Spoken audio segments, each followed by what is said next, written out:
Ya tenemos a nuestro invitado, el coronel Alberto Molina. Alberto, qué gusto verlo y saludarlo. Espero se encuentre usted muy bien. En primer lugar, mi cordial saludo a todos quienes hacen Radio Atalaya y en especial a mi gran amigo, el sociólogo Stalin Poveda. Estoy a las órdenes. De igual manera, Alberto, gusto en verlo.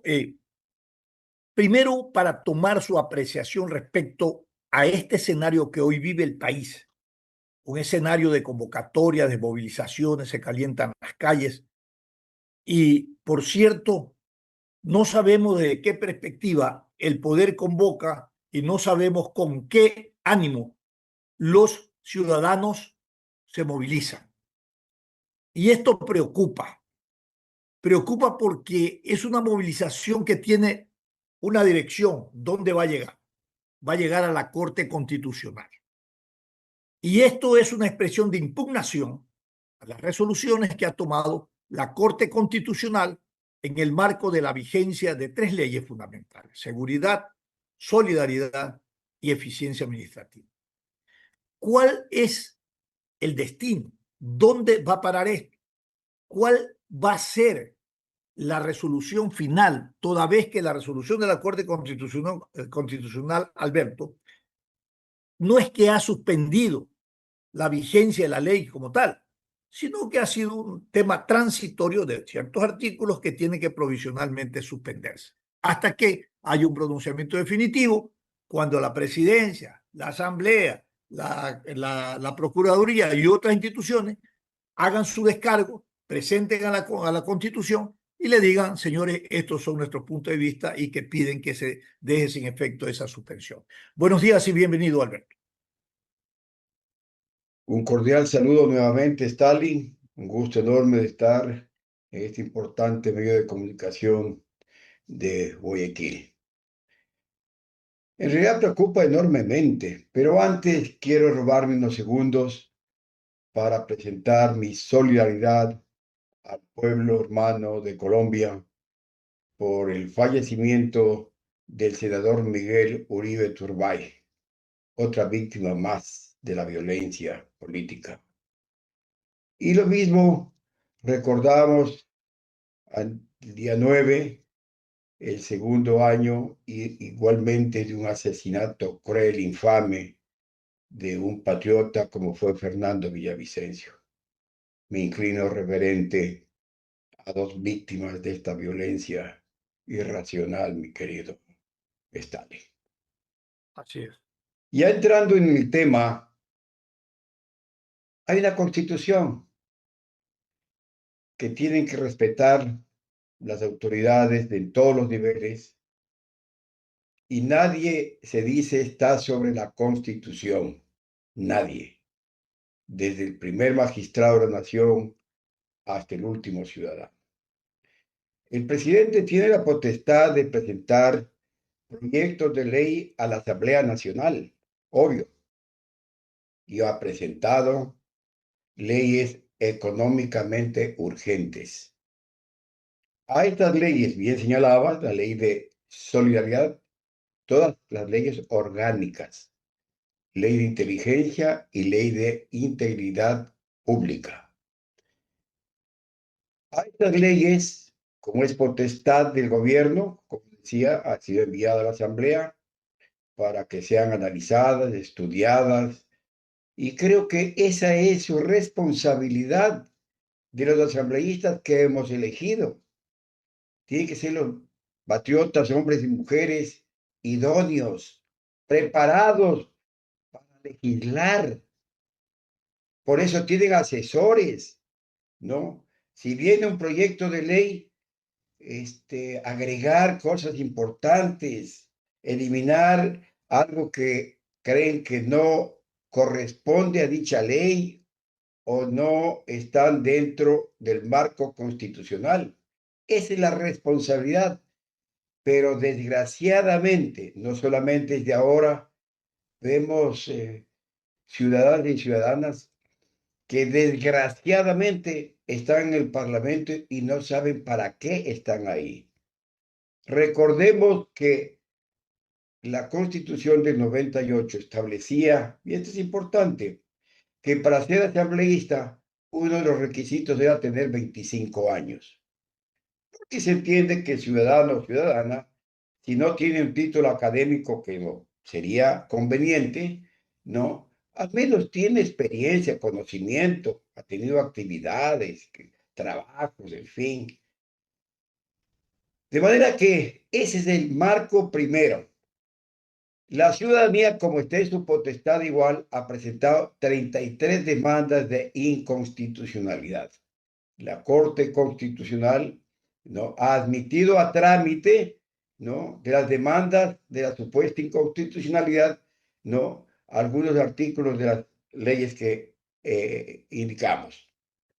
La Corte, esto es importante lo que tú señalabas también.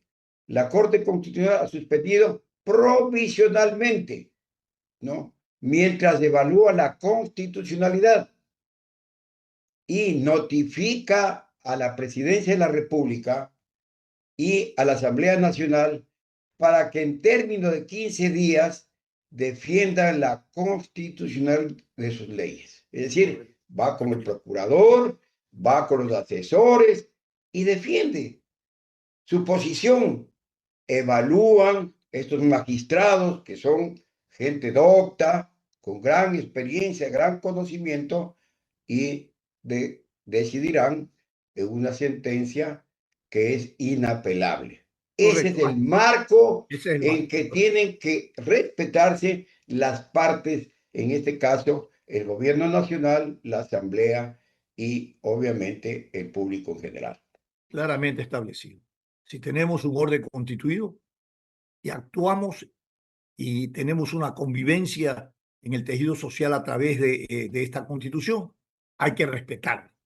Pero yo le voy a decir, Alberto, que hay un dicho que ustedes a nivel de los militares la utilizan perfectamente. Dice que guerra avisada no mata gente, ¿no? Y le voy a decir por qué.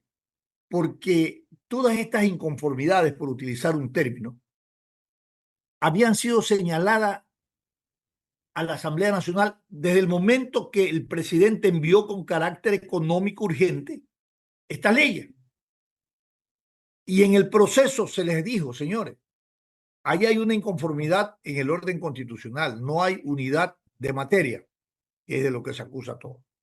Sin embargo, siguió el debate y se aprobó. Llegó a las manos del presidente, no lo objetó ni cosa por el estilo. Bueno, pero ¿por qué no se puede tener una ley que realmente tenga legitimidad, no, Ilegalidad. ya ilegalidad? Si ya estaba advertido que esto iba a ocurrir, Alberto, esto es lo que preocupa. Mira, mi querido Stalin, la calentura, dicen, asimismo un dicho popular, no está en la sangre. Yo, y perdóname que no estoy inventando el agua tibia, ni mucho menos, ni pretendo, desgraciadamente en el país no hay partidos políticos, hay maquinarias electoreras en las que el caudillo o el dueño de la maquinaria eligen, porque tampoco, también es una farsa esa disposición del Código de la Democracia que tiene que haber elecciones democráticas al interior de los partidos o movimientos políticos para elegir los candidatos. Entonces, todos sabemos y nos engañamos, nos autoengañamos, ¿no? Y sabemos, ¿no?, que esa es una farsa, porque el dueño del partido, dueño de la maquinaria electoral, nombran quiénes van a ser los candidatos y vemos la calidad de legisladores que tenemos, porque bien señalaba, se envía al presidente que tiene la potestad de mandar las leyes, en este caso urgentes, son 30 días, que son un plazo realmente corto. Para eso están los asesores, doctores, y sobre todo el espíritu patriótico que tiene que tener cada uno de los legisladores. Pero vemos la pobreza de legisladores que tenemos. Desgraciadamente seguimos marchando en el propio terreno, para una frase militar, y la asamblea anterior no difiere de la de ahora, donde tenía el 4% de aceptación no ciudadana. De manera que esa es una de las partes más importantes, que no tenemos una legislatura, una asamblea con gente que realmente conozca y sepa. Y tiene que despojarse, obviamente, de sus intereses políticos para justamente legislar a nombre, obviamente, de quienes los han elegido, pero en sentido de patria, de país, ¿no? Que no solamente sea direccionado a la voluntad de una persona o partido, sino que va a beneficiar, ¿no? A los caros intereses del país entero. Correcto. Hoy día escribe un interesante artículo, no sé si hoy en el fin de semana, Santiago Basabe, y analiza justamente esta situación y habla de los silencios incómodos, ¿no es cierto? Y vecinos incómodos, este es un agregado mío, respecto al poder, desde la institucionalidad y la clase política. Usted habla acertadamente de que no hay partido, que hay tiendas de alquiler para una coyuntura de orden electoral. Pero ¿será la estructura o será la clase política que hoy Santiago Basabe las califica como una clase política rupestre y delincuencial? ¿Qué prevalece? Porque hoy vemos las reformas dentro de la Asamblea Nacional al Código de la Democracia, que son unos parches, que no es una reforma estructural, que no incorpora lo que usted dice, requerimientos y requisitos para ser, por ejemplo, representable de elección popular más allá de la edad. No hay, no existe. No. Elimínele el dinero que le dé el Estado para la promoción electoral y toda esta cosa. Hasta ahí. Y ahora queda una ventana abierta del origen de los fondos, de dónde vendrán. Es que no pasamos de un extremo a otro extremo. Pasamos a lo que hoy estamos cuando dijimos que antes el poder se compraba por las chequeras fuertes y los músculos económicos de los candidatos. Para evitar eso había que generar una proporcionalidad controlada y regulada por el Estado y había que darle el dinero para su promoción electoral. Hoy ya eso no basta, se degeneró y regresemos a la parte a lo que teníamos antes. ¿Puede una sociedad manejarse en permanente corsis y recursis? Desgraciadamente, los vaivenes de la historia, nosotros tenemos pues una experiencia funesta, diría yo. Tenemos 20 constituciones y todavía estamos pensando ya porque la constitución, desgraciadamente, son trajes a la medida del mandamás de turno. Entonces, claro, está orientado no al bien común, sino a los intereses del mandamás, repito, del turno. Pero bueno, pero más allá de eso, lo que habíamos hablado inicialmente, que el presidente que tiene todo el derecho, con su procurador, con sus asesores, ir a la corte y demostrar que sus leyes están dentro del marco constitucional y son necesarias para enfrentar un problema gravísimo, una demanda dolorosa del pueblo ecuatoriano. Queremos seguridad, queremos volver a la paz social, queremos que haya un trabajo, que haya una dinamización de la economía del país, porque hay que recordar esa ecuación que dice no hay seguridad sin desarrollo, ni desarrollo sin seguridad, Stalin. Correcto. Entonces, demanda el pueblo ecuatoriano angustiado, ¿no? Por la situación, claro que esto viene arrastrando, ha sido un cáncer que ha hecho metástasis. Esa es verdad. Se debilitó a las Fuerzas Armadas, ¿no? Y no es que podemos componer o ir a adquirir armamento como que vamos al supermercado. Fíjese usted los tanques y todo el armamento que había adquirido, digamos, no adquirido, sino negociado el gobierno anterior, porque así tiene que ser. Llegaron ahora este gobierno en buena hora, porque tienen que ser políticas de Estado, Stalin, políticas de Estado. Simplemente yo tomo la aposta del anterior, no es que voy nuevamente a organizar el país y vamos, porque no me gustó este tipo de cosas del anterior gobierno.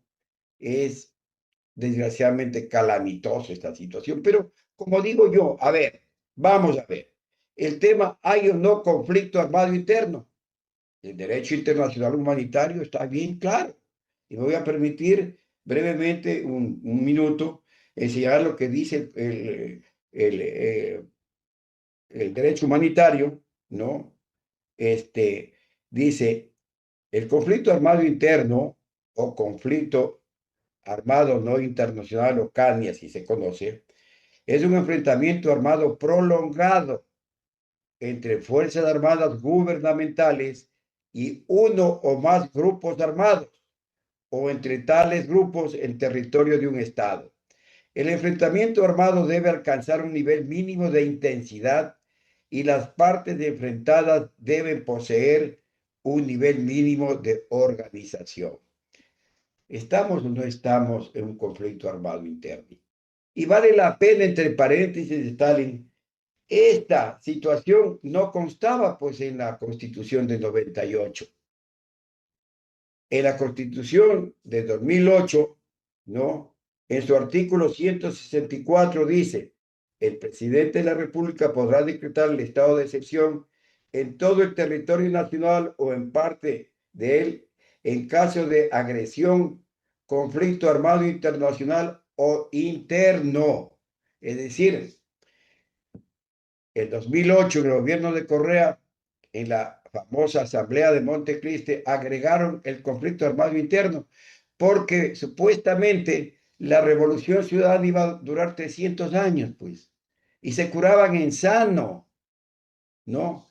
Porque iba a haber conflictos, pues, contra el gobierno dictatorial. Por eso es que agregaron a este artículo no solamente conflicto internacional, sino también interno. Pero bien, yo creo que y estoy aquí de acuerdo que hay un conflicto armado interno. Esta es una guerra asimétrica, terrible. Ni siquiera estos conflictos urbanos o guerra urbana, como sufrieron los países como el Cono Sur, Argentina, Uruguay, Chile, ¿no? Se asemejan a este tipo, digamos, de guerra asimétrica, porque es una guerra de los 360 grados, porque una guerra convencional, Stalin, tenemos un teatro de operaciones, tenemos un enemigo y sabemos las armas que tiene, las estrategias, porque en definitiva, ¿no? Incluso estudiamos en los mismos institutos, en cualquier parte del mundo, pero está la estrategia, los planes, el ingenio de sus mandos, los que permiten, digamos, realizar planes y actuar. Pero aquí no sabemos en 360 grados. Hay extorsiones, hay asesinatos, hay terrorismo, hay lavado de identidad, hay lavado de dinero, ¿no? Y con bandas criminales internacionales, pues, ¿no? Con armamento que se usa para la guerra, ¿no? Están entrenados para usar explosivos. De verdad que es un conflicto armado interno que es gravísimo y tenemos que tener fuerzas del orden, fuerzas militares y policiales bien equipadas, bien entrenadas, con objetivos bien claros y definidos, como que permitan enfrentar esta amenaza tremenda que es al interior y que estamos sufriendo los ecuatorianos, con masacres todos los días, ¿no? Con extorsiones, secuestros, ¿no? Y obviamente de por medio el narcotráfico con unas fronteras tremendamente complejas. Hay que pedir, mi querido Stalin, a los gobiernos, desgraciadamente en el norte, que es el más complicado, tenemos un gobierno de Petro y todos conocemos a quién, a qué se debe su formación y su forma de gobernar, ¿no? Porque en apenas 2 años, 3 años ya van a ser del gobierno de Petro, ha subido el 53% Bueno, de las plantíos de hoja de coca a 253.000 hectáreas y a la producción de 2.700 toneladas de droga. Y claro, nosotros somos un país sándwich, tenemos 800 kilómetros de mar territorial, digamos, digamos, de perfil costanero, donde tenemos nuestros puertos, ¿no? Esmeraldas, Manta, Guayaquil, Pozorca, y Puerto Bolívar, que han sido desgraciadamente mal utilizados por estas bandas criminales porque se conoce que el 85% de la droga sale por el mar a los Estados Unidos y a Europa. Yo Correcto. creo que es un tema muy complicado. Claro que mire, Es por eso es multidimensional, necesario, por robótica. ejemplo, el tema que dice de la ley de inteligencia, que es la más cuestionada.